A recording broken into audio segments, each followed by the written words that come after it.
अतुलितबलधामं हेमशैलाभदेहं धनुजवनकृशानुं ज्ञानिनामाग्रगण्यं सकलगुणनिधानं वानराणामधीशं रघुपतिप्रियभक्तं वातजातं नमामि।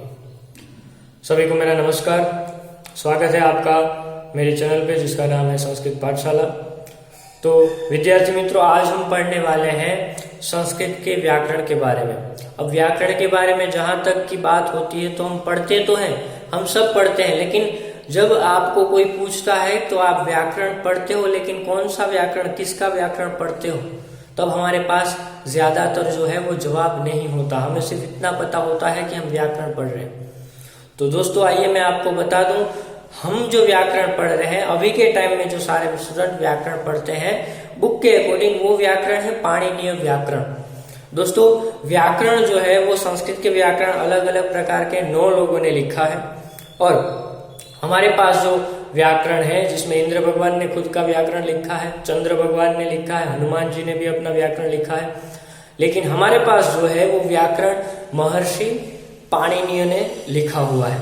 तो आइए सबसे पहले पाणिनीय के बारे में थोड़ा बहुत जान लेते हैं कि दोस्तों आज से ईस्वीसन पूर्व 700 पूर्व की बात है कि शलातुर, यानी कि उस टाइम का शलातुर जो अभी का पाकिस्तान में है, और लाहौर जो है, पाकिस्तान में लाहौर जो है, वो लाहौर में एक पाणिनह नाम के ऋषि रहते थे। उस ऋषि के यहाँ एक पुत्र का जन्म हुआ, और पुत्र का जन्म हुआ तो उसका पुत्र का नाम पाणिनह पिता का नाम था, इसलिए पुत्र का नाम पाणिनीय रखा गया। अब वहां पे ऐसा हुआ, उसको पाणिनीय का नाम था, लेकिन बचपन से ही जो पाणिनीय ऋषि जो थे वो कैसे थे, तो बोले पढ़ने में, अध्ययन में बहुत उसका मन नहीं लग रहा था, पढ़ने में बहुत वीक थे मतलब। तो उसके पिताजी ने, उस टाइम का तो यही रूल था, तो या तो पढ़ो या फिर भगवान की भक्ति कीजिए। तो पिताजी ने उसको भगवान शिव की आराधना करने के लिए भेज दिया। अब वहां जाकर महर्षि पाणिनीय ने बहुत ही अच्छे से भगवान महादेव की, भगवान शिव की तपस्या की, और तपस्या से प्रसन्न होकर महादेव ने, भगवान शिव ने उसको प्रसन्न हुए, और प्रसन्न होने के बाद भगवान शिव ने क्या किया, तो बोले 14 बार अपना डमरू जो था वो डमरू बजाया। और डमरू बजाने से क्या हुआ, डमरू बजाया तो डमरू में से हर एक बार अलग अलग आवाजें निकली। वो 14 टाइम बजाया तो उसमें से अलग अलग सूत्रांश निकले, जो सूत्रांश बाद में पाणिनीय ने अपने व्याकरण में डाले, और वहीं से व्याकरण की शुरुआत हुई। तो वो सूत्रांश कौन से थे, तो बोले ऐ उण रुरुक ए ओम ए औच हयवरट लण यमंगणनम जब्बै गणदस जब गणदस ख फ छ ठ थ चटतौ कप्पै शशर हल।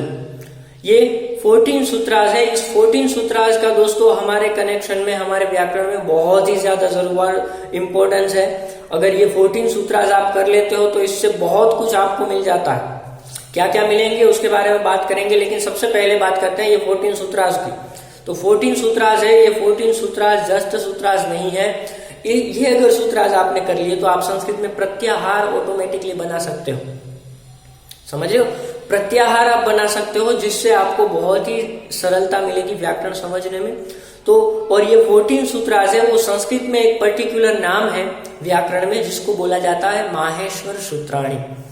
फिर से एक बार नाम बोल देता हूं दोस्तों, याद रखिएगा विद्यार्थी मित्रों, सूत्रांश का 14 सूत्रांश का नाम है माहेश्वर सूत्राणी।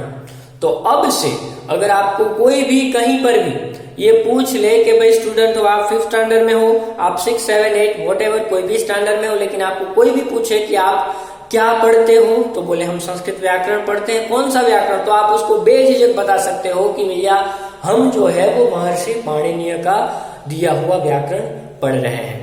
तो याद रखिएगा दोस्त कि आपका जो व्याकरण है वो महर्षि पाणिनीय ने बनाया, और ये 14 सूत्रांश के बाद पाणिनीय ने पूरी एक सूत्राष्टाध्यायी बनाई।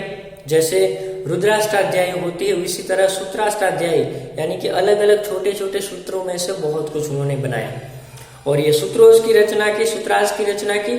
उसके बाद तो अलग अलग कई ऋषि मुनियों ने उसके ऊपर काम किया, और हमारे पास आज एक प्रॉपर व्याकरण कि जिसमें हर एक शंकाओं का समाधान आपको मिलता है, ऐसा व्याकरण हमारे पास आया, जिसको हम सब पढ़ते हैं।